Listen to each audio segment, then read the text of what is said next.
Good evening. It's 6 o'clock on Tuesday, August 30th, 2016. Welcome and thank you for joining us tonight for the English edition of Aura News, where we bring you today's top stories translated into English every weeknight.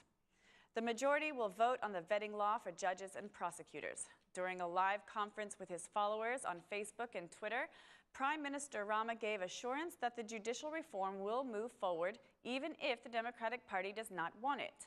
We do not have the opposition's consensus for the vetting law, but I hope that the opposition will reflect and try to hide that it does not want the reform. But we will move forward with or without the opposition's consensus. The judicial reforms laws will pass with 84 or more votes of the ruling majority, declared the Prime Minister. The Prime Minister praised the work done thus far by the ruling coalition, rejecting the claims of a possible breach in the coalition between the Socialist Party and the Socialist Movement for Integration.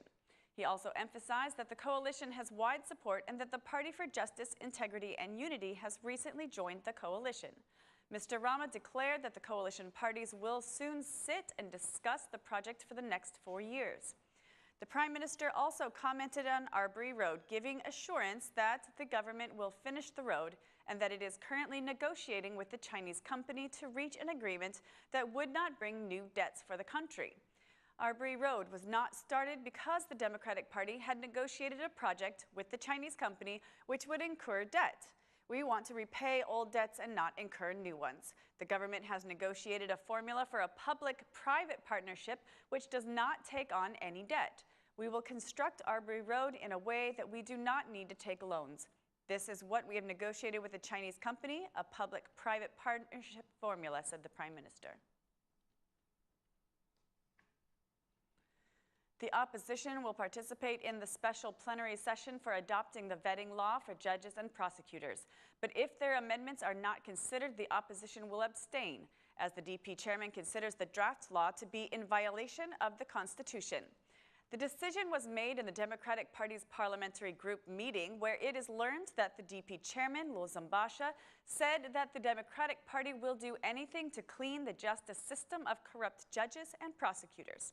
Some sources within the meeting told an Aura News journalist that the DP chairman has, among other things, emphasized that the majority has violated the Pact for Consensus and that this violation of the Constitution is deliberate, as according to the DP chairman, the Prime Minister's director wants to check the assessment process for judges and prosecutors. The opposition has officially submitted 75 amendments for the 65 articles of the vetting law. The Socialist Party parliamentary group gathered for the first time after their summer holidays. The meeting was headed by the Prime Minister and Chairman of the Socialist Party, Edi Rama. The Socialist MPs discussed the vetting bill for judges and prosecutors, which will be voted on in today's special plenary session. During his speech, the Prime Minister emphasized the importance of the law, which makes a well-functioning judicial reform possible. He asked for the unification of the parliamentary group's votes to adopt the bill in Parliament. After the meeting, the Vice Prime Minister declared that the majority is determined to adopt the law even without the opposition's votes. The Prime Minister also expressed his hope that consensus may be found, even if at the last moment. We are going to go live now for the plenary session.